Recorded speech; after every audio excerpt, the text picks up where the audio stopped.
এটা হলো বেলুর সিএমসি, যেটাকে ক্রিশ্চিয়ান মেডিকেল কলেজ বলে, এবং যেখানে বাংলাদেশি এবং ভারতের বেশিরভাগ লোকরাই এখানে চিকিৎসার জন্য আসে।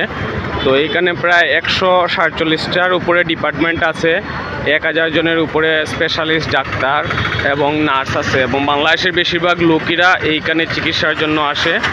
আর এই দেখেন, এইটা হলো বেলুর সিএমসির সিলভার গেট। এই গেট দিয়ে আপনাদেরকে প্রথমে ঢুকতে হয়, যে এইটাই মেন গেট বেলুর সিএমসির।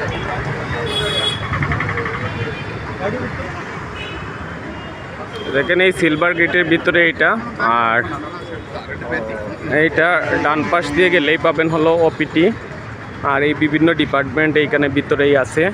তো আমি আপনাদের জন্য এই বেলুর সিএমসিতে কীভাবে চিকিৎসা নেবেন সে সম্পর্কে টোটাল একটা ভিডিও করব, সেইখানে থেকে আপনারা সব কিছু